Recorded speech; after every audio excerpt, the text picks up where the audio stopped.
당신은 방금 메시지를 보냈습니다. 화면에는 읽음이라는 글자가 뜹니다. 그런데 답장은 오지 않습니다. 1시간, 3시간, 하루, 이틀. 상대방의 소셜미디어에는 어김없이 새로운 사진이 올라옵니다. 햇살 좋은 카페에서 찍은 커피 사진, 퇴근길 하늘 사진. 당신은 그 사진들을 보며 생각합니다. 내 메시지는 분명 읽었을 텐데 왜 아무 말도 없는 걸까? 스마트폰을 손에 쥔 채 밤이 오고 방 안에는 핸드폰 진동 소리 대신 내 심장 소리만 들립니다. 유리 화면은 점점 차갑게 식어갑니다. 언제든 연결될 수 있다는 믿음이 오히려 절망으로 뒤바뀌는 순간입니다. 서울시의 한 설문조사에 따르면 젊은 층의 약 63%가 불편한 상황을 피하기 위해 연락을 끊은 경험이 있다고 합니다. 전 세계 온라인 데이트 이용자 중 약 절반이 잠수를 당하거나 행한 적이 있고 친밀한 관계로 한정하면 그 비율은 76%까지 올라갑니다. 그리고 그 중에서도 가장 충격적인 사실은 피해자의 35%가 장기적인 자기의심에 빠진다는 겁니다. 그런데 정말 이해되지 않는 건 그 사람이 평소에 누구보다 다정한 사람이었다는 점입니다. 항상 먼저 연락하고 먼저 챙기던 사람. 왜 그 사람이 유독 말 한마디 없이 사라진 걸까요? 지금부터 그 질문에 대한 답을 찾아가 보겠습니다. 누구보다 다정하고 배려심 깊던 사람이 어느 날 갑자기 사라지는 역설. 이 현상을 이해하려면 먼저 착한 사람의 내면을 들여다봐야 합니다. 친구들 사이에서 늘 웃으며 양보하는 사람이 있습니다. 누군가 부탁할 때마다 거절하지 못하고 고개를 끄덕이는 사람. 술자리에서 누구보다 먼저 계산대로 걸어가는 사람. 그런데 집에 돌아오면 홀로 앉아 깊은 한숨을 내쉽니다. 상대의 기분을 살피느라 끝내 자신의 말을 삼켰던 입술이 무겁게 닫혀 있습니다. 이런 사람에게 심리학자들은 착한 사람 증후군이라는 이름을 붙였습니다. 타인의 기대를 저버리는데 극도의 불안을 느끼는 심리적 패턴이죠. 그런데 이 불안은 단순한 기분이 아닙니다. UCLA 연구진이 진행한 사이버볼 실험은 거절 행동이 뇌에 어떤 영향을 미치는지 생생하게 보여줬습니다. 실험 참가자들은 3명이서 가상의 공을 주고받는 간단한 컴퓨터 게임을 했습니다. 그런데 잠시 후 다른 2명이 참가자를 배제하고 자기들끼리만 공을 주고받기 시작합니다. 공은 참가자에게 더 이상 오지 않습니다. 단순한 게임 속 배제일 뿐인데도 참가자의 뇌에서는 전대상 피질이 강하게 활성화되었습니다. 전대상 피질은 신체적 통증을 처리하는 뇌 영역입니다.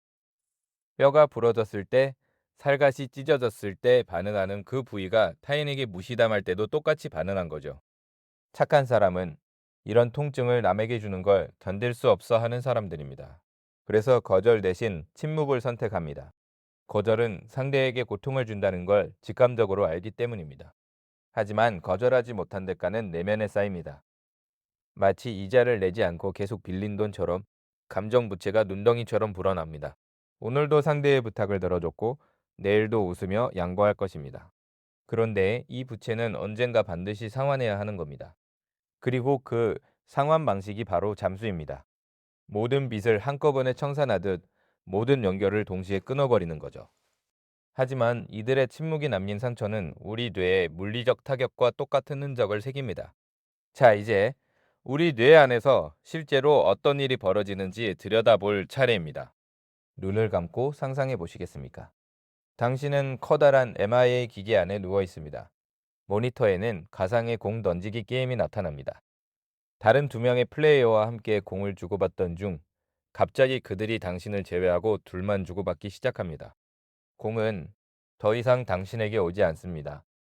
이때 당신의 뇌 영상에는 붉은 점이 나타납니다. 바로 전대상 피질 부위입니다. UCLA 연구진이 2003년 사이언스지에 발표한 이 실험은 사회적 배제가 신체적 고통과 정확히 같은 뇌 회로를 활성화한다는 사실을 세계 최초로 증명했습니다. 그런데 잠수는 한 걸음 더 나아갑니다. 밀라노비코카 대학교 심리학과 연구팀이 2025년 발표한 연구에 따르면 잠수는 명시적 거절보다 더 오래 지속되는 심리적 고통을 유발합니다. 연구팀은 참가자들에게 매일 짧은 채팅 대화를 하게 한 뒤 중간에 일부 참가자들을 갑자기 무시하기 시작했습니다. 다른 일부는 분명한 거절 메시지를 받았고 나머지는 계속 정상적으로 대화했습니다. 그리고 매일 참가자들의 감정 상태를 측정했죠. 결과는 놀라웠습니다. 거절 메시지를 받은 사람들은 처음에는 강한 고통을 느꼈지만 시간이 지나면서 점차 회복했습니다. 반면 잠수를 당한 사람들은 고통이 더 오래 지속되었고 혼란과 불확실성에서 빠져나오지 못했습니다. 이 불확실성이 뇌에 미치는 영향은 훨씬 더 심각합니다. 뇌에는 편도체라는 영역이 있는데 이곳은 우리 주변에 위험이 있는지 끊임없이 감시하는 일종의 경보 시스템입니다. 연인이 갑자기 연락을 끊으면 편도체는 이렇게 해석합니다. 위험 신호부, 완전한 데이터 지속 감시 필요. 그리고 이 경보는 계속 울립니다. 이 경보가 지속되면 스트레스 호르몬인 코르티솔이 계속 분비됩니다. 코르티솔이 장기간 높은 상태로 유지되면 수면 패턴이 무너지고 면역 기능이 저하되며 집중력과 판단력을 담당하는 전두엽 기능까지 떨어집니다. 밤마다 이유 없이 잠에서 깨고 아침이면 가슴이 답답해지는 건 단순한 감정적 반응이 아닙니다. 당신의 뇌가 실제로 생존 위협에 대응하고 있는 겁니다. 게다가 한 사람에게서 오던 도파민, 즉 사회적 보상이 갑자기 차단되면 뇌는 금단 증산과 유사한 반응을 보입니다. 누군가와 연결돼 있다는 느낌 자체가 뇌에는 강력한 보상이었기 때문입니다. 구조적으로 경미한 물질 의존과 비슷한 패턴이 나타나는 셈이죠. 2025년 밀라노비 코카 대학교의 알레시아 텔라리 연구원의 말을 빌리자면 잠수는 사람들을 불확실성에 함정에 가두어 감정적 종결을 불가능하게 만듭니다. 그런데 더 놀라운 사실은 잠수를 행하는 사람의 뇌에서는 완전히 다른 일이 벌어지고 있다는 겁니다. 누군가의 메시지를 확인하고도 답장을 미루는 손, 알림이 쌓여가는 휴대전화를 뒤집어 놓는 손, 대화를 앞두고 손바닥에 맺히는 식은땀. 잠수를 행하는 사람의 뇌에서는 복내 측전 전두피질이라는 영역이 과활성화됩니다. 이 영역은 감정적 판단과 의사결정을 통합하는 곳인데 갈등 상황을 과도한 위협으로 평가해 버립니다. 과학자들은 2026년 발표된 신경과학 종합 분석에서 이렇게 설명합니다. 잠수 행동은 복내 측전 전두피질이 매개하는 회피 반응이며 이 영역은 갈등 회피 성향이 높은 사람에게서 훨씬 더 강하게 반응합니다. 다시 말해 착한 사람의 뇌는 갈등을 마주하는 순간을 실제보다 훨씬 더 큰 위협으로 감지하고 그 위협으로부터 도망치라는 신호를 계속 보내는 겁니다. 더 큰 문제는 디지털 환경이 이 회피를 더 쉽게 만든다는 점입니다. 화면 너머의 상대에게는 공감 반응이 현저히 감소한다는 연구 결과가 있습니다. 상대의 얼굴을 볼 때는 거울신경세포가 활성화되며 고통을 함께 느끼게 되지만 텍스트와 프로필 사진만으로는 이 회로가 제대로 작동하지 않습니다. 내가 침묵으로 인해 상대에게 가하는 고통을 뇌가 충분히 인식하지 못하는 거죠. 그리고 한번 회피가 성공하면 뇌는 일시적 안도감을 강력한 보상으로 학습합니다. 그 안도감은 부적 강화라고 불리는 심리 지제로 회피 행동을 점점 더 강하게 고착화시킵니다. 직장에서도 가족 관계에서도 연인 관계에서도 같은 패턴이 반복됩니다. 어려운 대화를 앞둘 때마다 복내 측전 전두피질이 경보를 울리고 그 경보를 피하기 위해 더 깊은 침묵 속으로 숨어드는 것입니다. 그렇다면 왜 하필 유독 착한 사람들에게 이 회피 반응이 더 강하게 나타나는 걸까요? 그 답은 착한 사람의 뇌가 가진 독특한 특성에 있습니다. 상대방의 표정이 조금만 어두워져도 가장 먼저 알아채는 사람이 있습니다. 목소리 톤이 살짝 낮아져도 무슨 일 있냐고 물어보는 사람. 이런 사람들의 뇌는 공감신경망이 과활성화되어 있습니다. 타인의 고통을 마치 자신의 고통처럼 느끼는 거죠. 여기서 역설이 시작됩니다. 착한 사람은 상대에게 상처 주는 자신을 상상하는 것만으로도 극심한 뇌의 경고 반응을 경험합니다. 솔직한 대화를 해야 하는 순간, 진실을 말해도 되는 순간 뇌는 비상사이렌을 울립니다. 이 말을 하면 상대가 다칠 거야. 이 말이 상대에게 평생 상처로 남을 거야. 이런 경고 앞에서 착한 사람은 입을 닫습니다. 오늘도, 내일도, 그 다음 날도. 이렇게 시작된 자기 검열은 점점 더 강력한 시스템이 됩니다. 불만을 말하지 못하고 피로를 표현하지 못하고 지친 마음을 드러내지 못합니다. 이 침묵 부채는 매일 조금씩 쌓여갑니다. 그리고 결국 어느 날 내가 더 이상 버티지 못하는 임계점에 도달합니다. 그 순간이 바로 잠수입니다. 모든 빚을 한꺼번에 청산하는 디폴트 선언입니다. 더 이상 대화할 에너지도 설명할 용기도 마주할 힘도 남아있지 않은 상태. 이 지점에 이르면 가장 극단적인 회피만이 유일한 출구처럼 느껴집니다. 지금 이 글을 읽는 당신도 어쩌면 비슷한 경험이 있을지 모르겠습니다. 진짜 하고 싶었던 말을 삼킨 적, 상대의 기분을 망칠까봐 거짓 미소를 지은 적, 그 모든 순간이 쌓여서 당신 안에 얼마나 많은 침묵 부채가 쌓였을까요? 문제는 이 선택이 개인의 문제로만 끝나지 않는다는 데 있습니다. 우리 사회 전체가 이 침묵을 예의라는 이름으로 가르쳐 왔기 때문입니다. 끊임없이 올라오는 메시지 알림, 짧은 문자와 이모지로 감정을 대체하는 대화창, 진짜 마음을 숨기고 미소 짓는 프로필 사진. 우리는 지금 인류 역사상 가장 많은 사람과 동시에 연결되어 있는 시대를 살고 있습니다. 하지만 이 초연결이 역설적으로 감정적 책임 회피의 문턱을 낮췄습니다. 과거에는 관계를 끊으려면 직접 만나서 말하거나 최소한 편지라도 써야 했습니다. 그 과정에서 자연스럽게 책임감이 발생했죠. 그러나 지금은 차단 버튼 하나로 모든 게 끝납니다. 진입 비용이 낮은 관계는 이탈 비용도 낮습니다. 한국의 경우 상황은 더 복잡합니다. 빠른 의사소통 속도가 관계 유지의 부담을 극대화합니다. 답장은 빨라야 하고 공감은 즉각적이어야 하며 상대의 감정을 먼저 헤아리는 것이 미덕으로 여겨집니다. 이런 환경에서 갈등 해결보다 갈등 회피가 더 효율적인 전략으로 학습됩니다. 2025년 국제학술지에 발표된 연구에 따르면 잠수 경험률은 전 세계적으로 증가 추세이며 특히 도시화율이 높은 지역에서 더 두드러집니다. 약 50%의 온라인 데이트 이용자가 잠수를 경험했고 친밀한 관계로 좁히면 무려 76%입니다. 이제 잠수는 특별한 누군가의 문제가 아니라 우리 모두의 현실이 되었습니다. 잠시 휴대전화를 켜서 확인해 보시겠습니까? 오늘 하루 몇 명과 메시지를 주고받았습니까? 그 중에 진심을 나눈 사람은 몇 명인가요? 우리는 수도 없이 많은 사람과 연결돼 있지만 정작 진짜 연결은 점점 더 희소해지고 있는지도 모릅니다. 그런데 잠수하는 모든 사람이 착한 사람인 건 아닙니다. 똑같이 사라지는 행동이라도 완전히 다른 마음에서 비롯되는 경우가 있습니다. 아무런 망설임 없이 메시지를 읽고 휴대전화를 덮어놓은 손, 차단 버튼을 누르는 무표정한 손가락. 이런 사람들의 심리 기제는 착한 사람과 정반대입니다. 파도바 대학교의 피터 조나손 교수 연구팀은 2021년 악타 사이콜로지카 저널에 발표한 연구에서 중요한 사실을 밝혀냈습니다. 바로 다크 트라이어드 성향이 높은 사람들이 잠수를 더 수용 가능한 이별 방식으로 여긴다는 점입니다. 다크 트라이어드란 정신병질, 마키아벨리즘, 자기애라는 세 가지 어두운 성격 특성을 말합니다.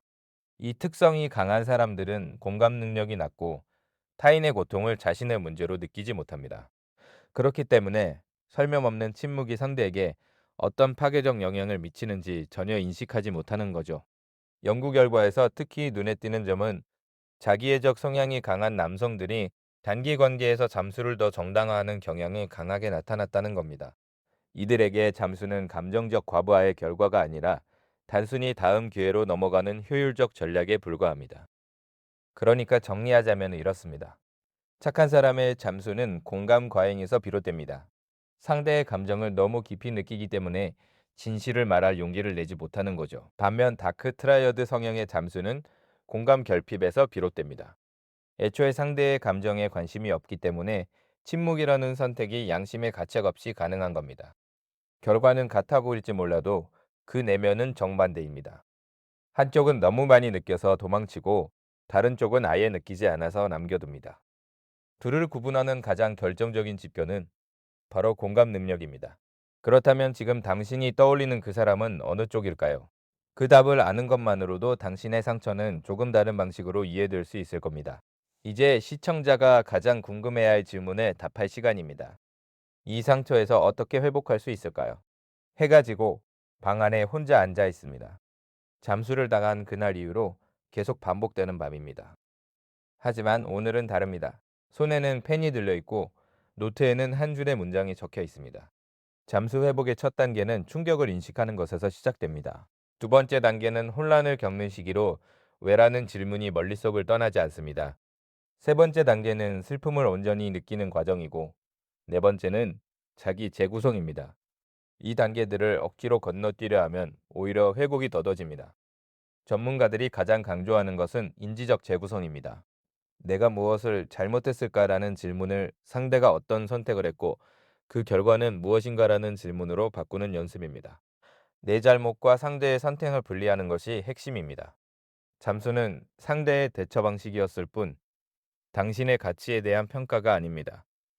행동 활성화 전략도 강력한 효과를 발휘합니다. 의욕이 생길 때까지 기다리는 것이 아니라 먼저 작은 행동을 시작하는 겁니다. 10분만 걸어보고 친구에게 짧은 안부 인사를 보내고 오늘 하루 중 감사한 순간 세 가지를 적어보는 것처럼 말입니다. 회복은 시간이 지난다고 저절로 오지 않습니다. 의도적 실천에 의해 완성됩니다. 밀라노비코카 대학교 연구팀의 결론도 이와 일치합니다. 종결이 없는 고통은 지속되지만 종결을 만들어내는 힘은 결국 자신에게 있습니다. 당신에게 정말 필요한 건 그 사람의 답장이 아니라 당신 스스로 내리는 종결 선언일지도 모릅니다. 이 모든 이해를 바탕으로 우리가 인간관계에서 진정 기억해야 할 것은 무엇일까요? 상대의 눈을 똑바로 바라보며 솔직한 마음을 전하는 사람이 있습니다. 그 말을 듣고 천천히 고개를 끄덕이는 상대, 서로에게 작별 인사를 건네고 각자의 길을 걸어가는 두 사람. 이것은 실패한 관계의 모습이 아닙니다. 가장 성숙한 연결의 모습입니다. 2025년 밀라노비코카 대학교 연구팀은 연구 결론에서 이렇게 말합니다. 대중의 믿음과 달리 의사소통은 별것 아닌 관계를 끝낼 때조차 중요합니다. 작별의 예의는 관계의 가치가 아니라 인간의 존엄에 대한 문제입니다. 진정한 착함은 갈등을 피하는 데 있지 않습니다. 갈등을 정직하게 통과하는 용기에 있습니다. 디지털 시대에도 인간의 뇌는 가장 원시적인 방식으로 작동합니다. 진정성 있는 언어 앞에서 비로소 안정을 되찾고 솔직한 작별 인사 속에서 진정한 종결을 경험합니다. 차단 버튼 한 번으로 모든 걸 끝낼 수 있는 세상이지만 한 줄의 솔직한 작별 인사가 수개월의 침묵보다 훨씬 더 빠른 치유를 촉진합니다. 당신이 누군가에게 진심을 전해야 한다면 지금 그 사람은 누구일까요?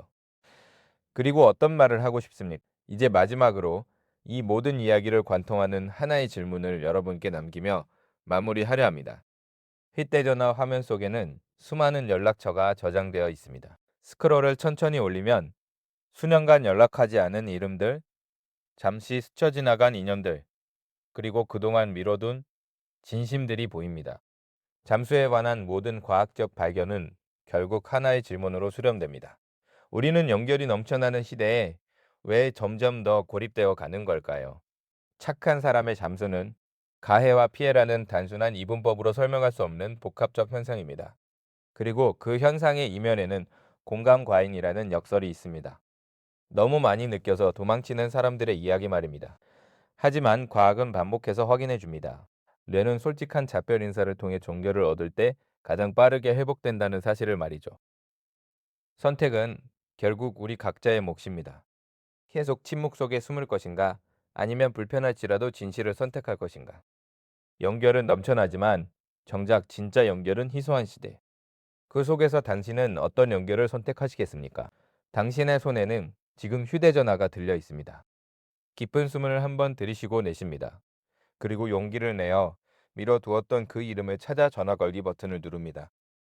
상대방이 전화를 받고 천마기를 건넙니다. 그 순간 당신의 뇌 속에서 전대상 퀴즈 대신 완전히 다른 영역이 조용히 빛나기 시작합니다.